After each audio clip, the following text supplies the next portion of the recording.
This is a second in a series of lessons that I'm giving based on my book, The 12 Freedoms. Last time we talked about how humanity desires to be free. And individually, we all desire to have more freedom in our life. Freedom financially, freedom in terms of our health, in every area of life. And it's natural to our being to want this. And I said that the way to do that is to begin by understanding you're not just a physical being, you're a mind being. And then I suggested for us to be able to work well as mind beings. We all know how we can work well physically. That is, we need to eat right, we need to exercise and take care of the body. But not everyone understands how they need to work well as a mind being. And so I suggested last week that there are 12 faculties of mind that we need to understand and to learn how to develop and use them well in our lives. This is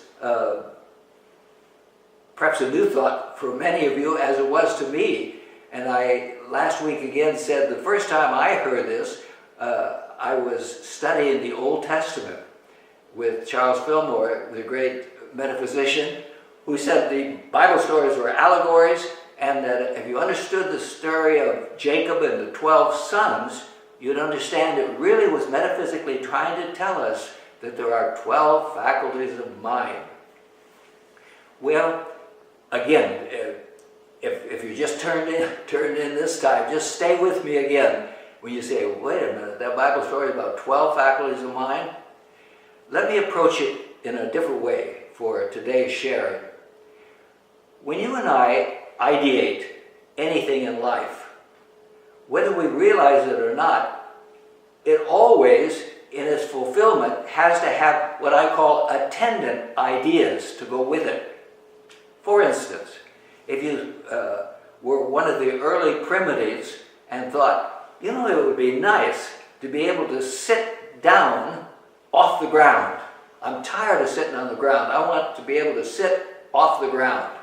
And so you're going to make something that you can take any place you go and be able to sit off the ground. We call that a chair. And what we don't often think of is it can't be a chair unless it has a certain number of attendant ideas to make it a chair. A chair, again, is something that allows you to sit off the ground. But it has to have the attendant idea of strength, because if it isn't strong, you sit down and it will collapse. It has to have the idea of form. It has to have the right form for you to be able to sit on it. If it's a little spike, obviously you're not going to be able to sit on it. And so it has strength, and it has form, and it has portability.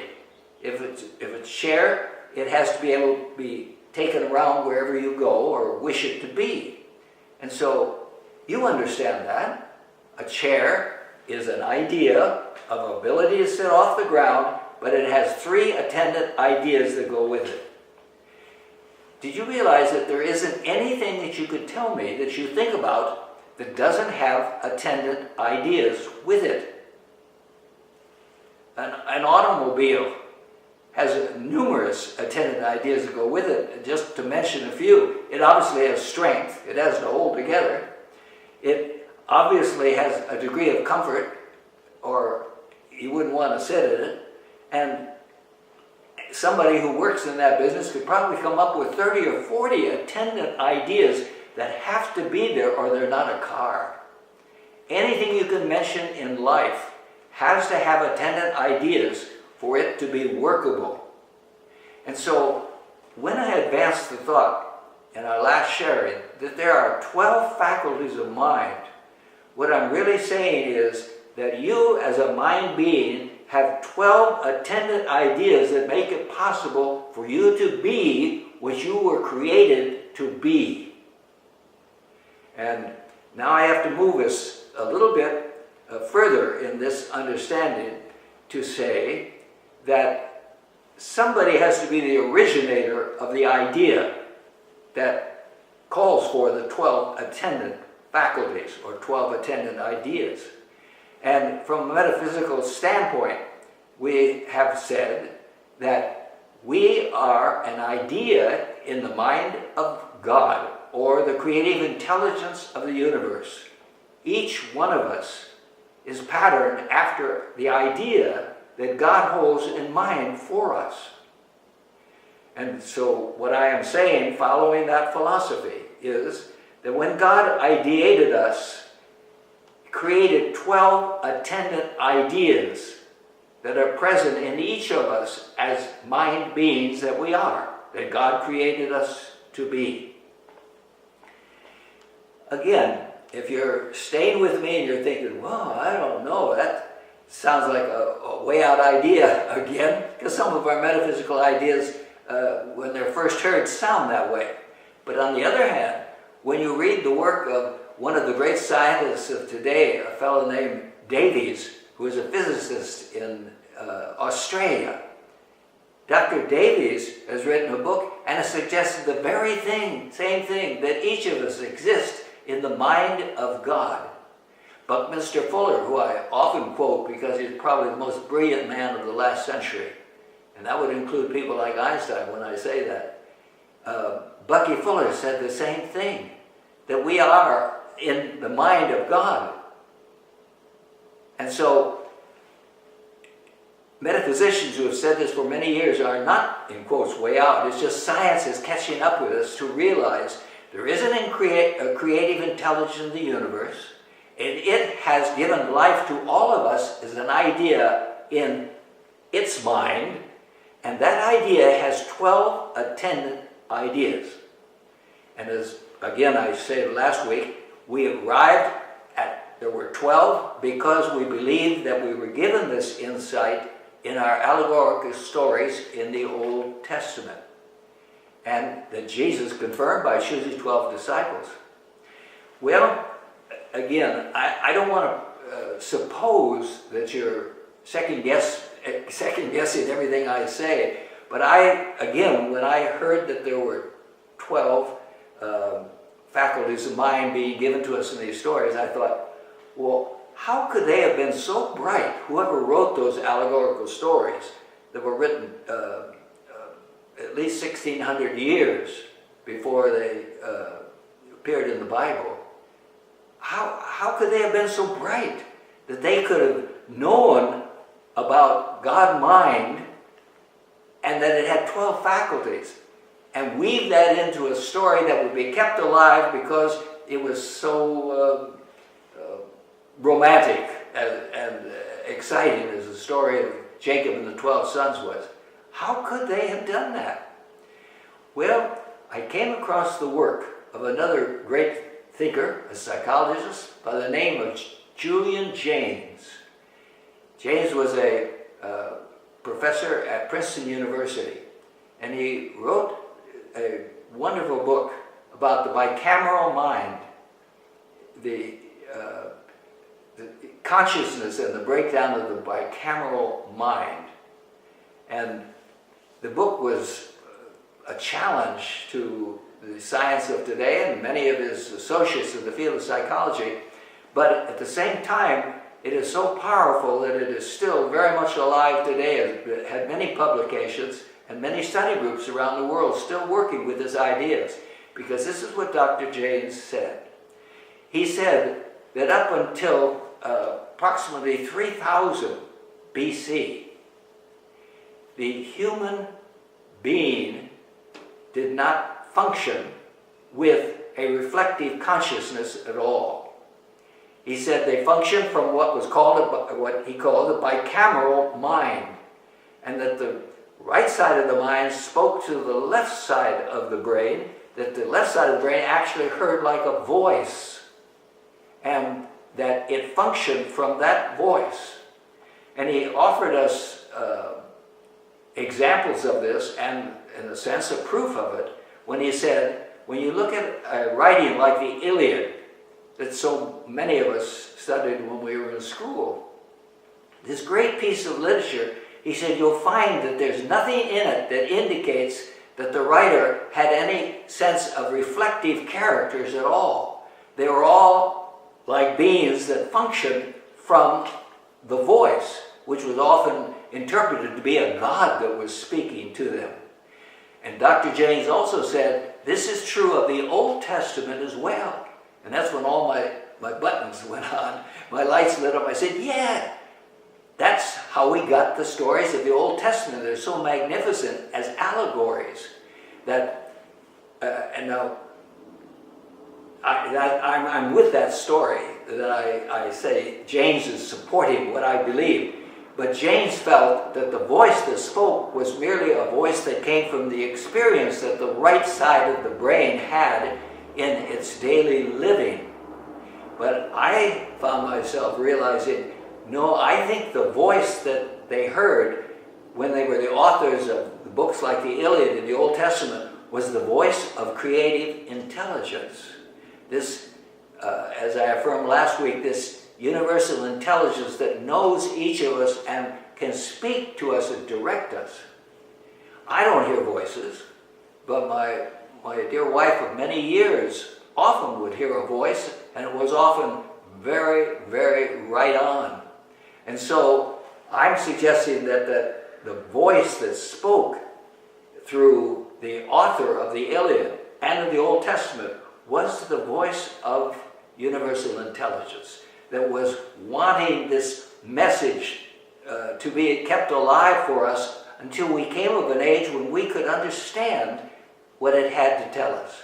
And what I'm saying, once again, is it was trying to tell us we're mind beings with 12 incredible faculties of mind. Last time we talked about Joseph as imagination, a fabulous faculty of mind. And then we talked about his brother Benjamin representing faith, which is a wonderful faculty of mind. And so, as we discuss these 12 faculties as we go on in our lessons, you will appreciate how important each one of them is and how they are all related to each other. I want to tell you about another confirmation I had, because in the beginning, as I said, I was somewhat of a doubter of this whole theory, and it meant a really great deal to me when I came across the work of Buckminster Fuller, who I mention from time to time, this great thinker of the past century. But Bucky wrote two fantastic books that were sort of the gathering of all of his work of his lifetime, called Synergetics and Synergetics 2. And these books are primarily all about geometry. They are incredible work that supported all the work he did in the creation of the geodesic domes that he built around the world. There's something like 300,000 of them in the world today.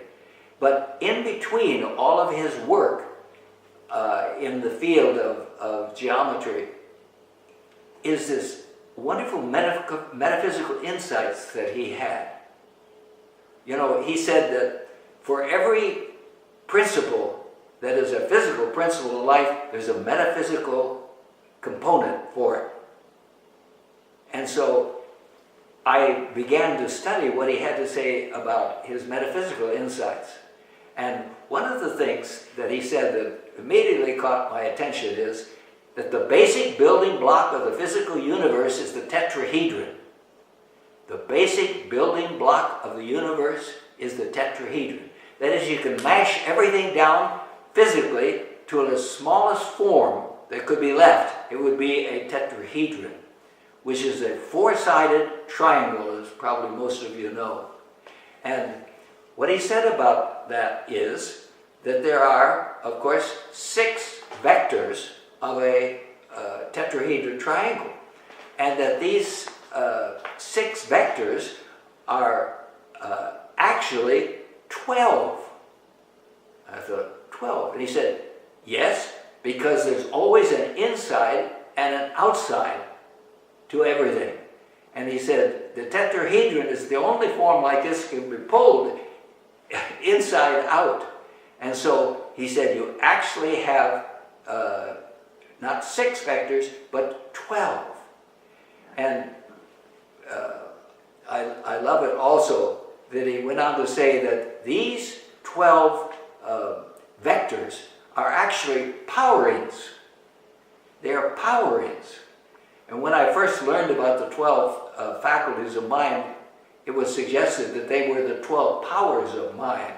And I said, what a synchronicity, a word of support for the whole concept, that here are this basic building block of the universe, which has the 6 vectors, which are actually 12, that are powers, that give power and direction and freedom to your life if you learn to work with them. And so I thought, you know, something else wonderful about this, that as I studied the 12 faculties of mind, I found that just like faith and imagination that I talked about last time, they come in pairs. And when we share them, I'll reveal them to you as pairs. Faith and imagination are 2 of the pairs, and life and renunciation are another pair. And so I thought, boy, you don't have to take Bucky's concept of the 6 vectors that make 12. You don't have to try hard to make them fit the concept of the 12 faculties, because they come in pairs like that too. One is the passive, one is the active. And that's the way Buckminster Fuller described the vectors. He said one is the passive side, one is the active side. One is the positive side, one is the negative side. Not in terms of being bad, negative in that sense, just more of the electrical, the phase. One is just the other phase of the other. They are coupled together. And so when we discuss them in the future, I will point out that one of them takes the role of being more active, whereas the other plays the role of being more passive. It is always the support for the other. Let's talk about faith and imagination just briefly today, and realize that faith is the active faculty. When you have faith in something, it allows something to happen. But imagination is the passive side of it that's always present, because what you're going to actually bring forth in your life is what you imagine. You can never use your faith to manifest something good in your life that's any different than what you can imagine it could be. You create the parameters through your use of imagination. It's a fantastic coming together in my own mind of realizing how the physical universe is made, to saying this is the way God has made us too. We are these marvelous mind beings with these 12 faculties of mind. As you learn to use each of them, you will appreciate more and more how they impact your life.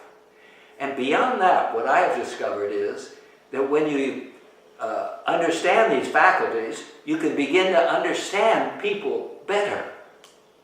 When you see them doing things, you think, uh-oh, they're using their particular faculty in a way that's causing them to be this way. One last thought for this sharing. Buckminster Fuller said that there are eons of ways that these combinations of these vectors can come together, just like there are eons of ways in which these 12 freedoms can be brought together. And because there are eons of ways that can happen, it accounts for why we have eons of people that are different. There are no 2 people exactly alike in the entire universe. Never have been and never will be. There are that many potential differences for expression through the combination of these 12 wonderful mind faculties. I know you're going to enjoy this study, and I look forward to sharing more with you.